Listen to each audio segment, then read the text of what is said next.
Voilà le nid de micro-mammifères dont je vous parlais, avec les feuilles entières. Oui. Ah oui, d'accord. Ça peut être un campagnol roussard, un mulot à collier, un mulot champêtre ou le fameux muscardin dont je vous parlais tout à l'heure. Je ne sais pas si il est dedans ou pas, mais on ne va pas le déranger. Lui, à mon avis, il entend tout ce que je dis et il attend qu'une chose, c'est que je raccroche le nichoir et que je m'en aille. Il n'est pas très à l'aise. Remettez en place. Et alors, qu'est-ce qu'il y a là? Un escargot. C'est quoi? Prends là. Il n'aime pas. Prends là. Oui, mais c'est ce que moi Ton papa il les prenait lui, hein? Moi, c'est ce que je leur apprends, moi, aux enfants. En général, ils ont la même réaction que lui. Et moi, je leur apprends à toucher. Et à cet âge-là, si on lui met une limace dans la main et qu'il comprend qu'il n'y a pas de danger, ben, il est tranquille pour les 70 années à venir et il n'a plus peur. Alors vous imaginez l'investissement en apprenant aux enfants ce que c'est la nature. C'est parti pour le restant de ses jours. Ben moi je disais dans le temps, moi je me souviens bien quand j'étais gamin, moi j'allais avec son papa à la pêche.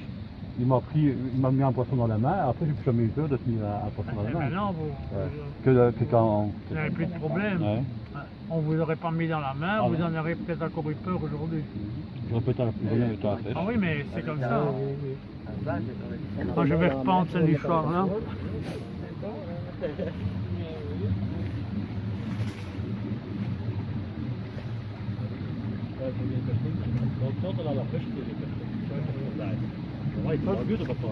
Vous voyez l'intérêt de mettre des nichoirs. Ça marche à chaque coup. C'est fabuleux. Et quelle récompense, vous avez mis un nichoir et vous allez élever 2 nichées de mésanges. Tandis que si vous ne mettez rien du tout, elles vont peut-être aller dans un trou de mur, mais le nid va tomber, tandis qu'ici, ils ne craignent rien du tout.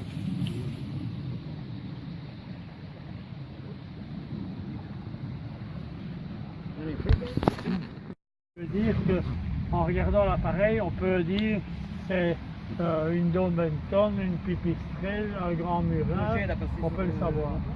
Et alors ça marchait très bien, mais seulement les gens de Natagora, ils ne sont pas toujours très entreprenants, alors ils disent ouais, mais faire de la soupe, emmener les casiers, les machins.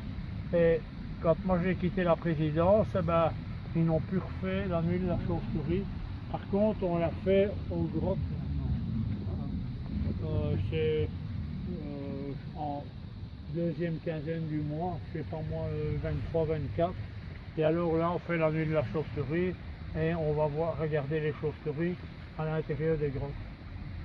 Celui qui est amateur, c'est intéressant parce que c'est quand même un animal un peu mystérieux.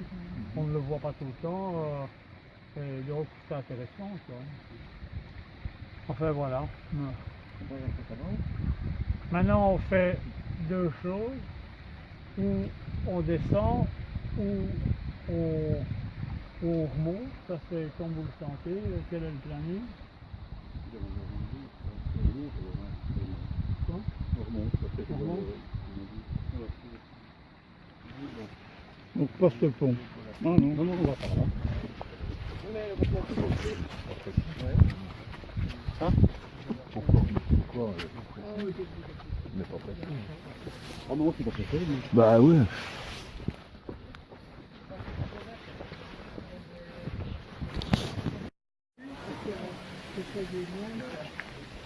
Mais moi, on m'avait dit de faire une balade ici, les 4 saisons.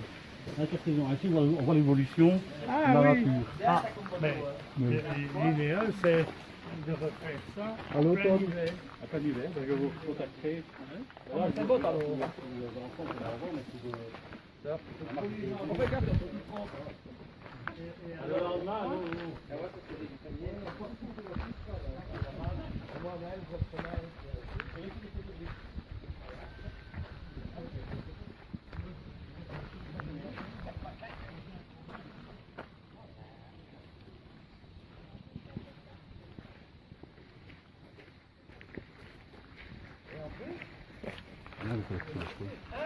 Hmm?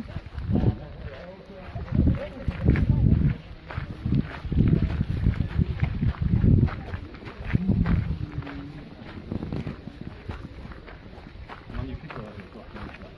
C'est clair.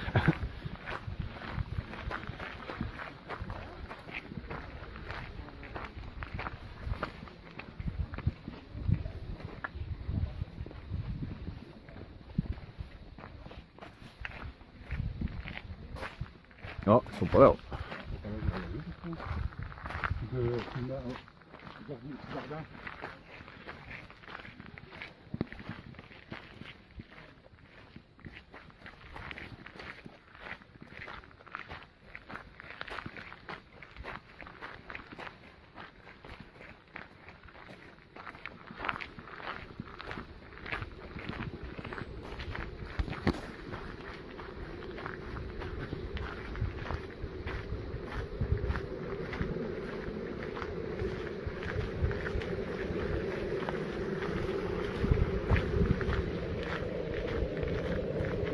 Ils sont peut-être dans les box.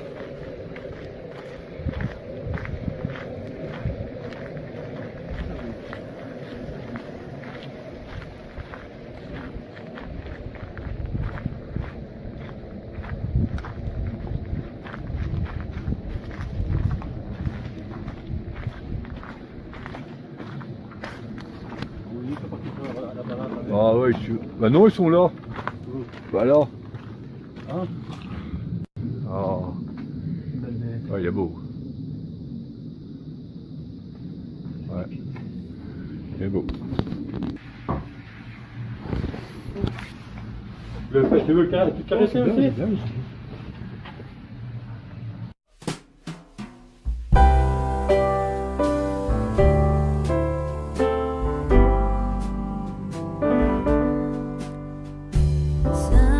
Silent night,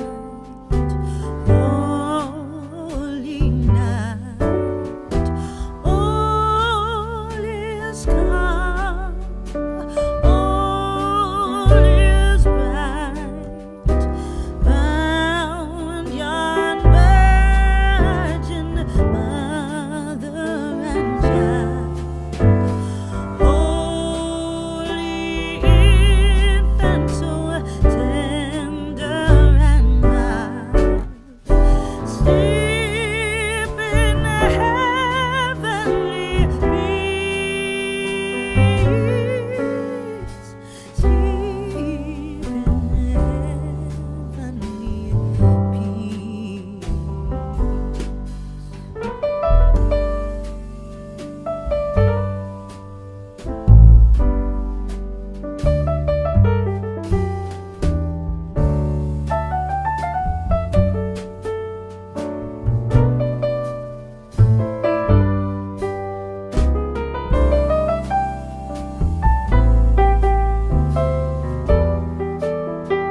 décorer un nichoir avec une fleur et nous voulons mesurer le côté, la sensibilité artistique des mésanges, voir si elles choisiront un nichoir décoré, soit elles préféreront un nichoir dépouillé tel qu'on le voit là.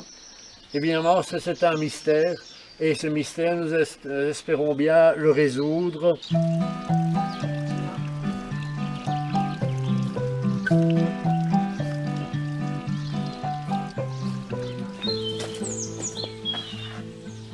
En nourrissant les oiseaux l'hiver, on atteint en fait deux buts. C'est d'abord de leur faire passer l'hiver sans avoir faim, ce qui augmente leur chance de survie.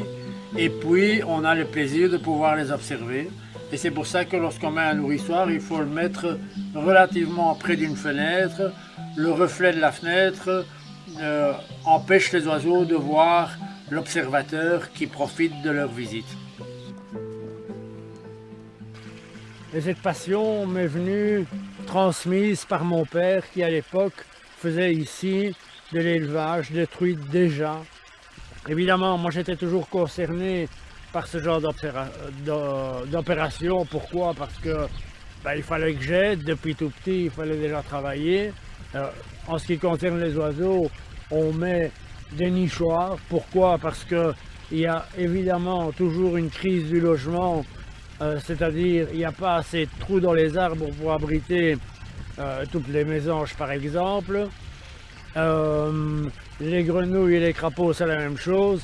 On a créé des mares, des zones humides justement pour que ces tritons, crapauds, grenouilles puissent pondre et se développer. Il faut dire que depuis le demi-siècle que je fais ça, il est clair que les résultats sont là.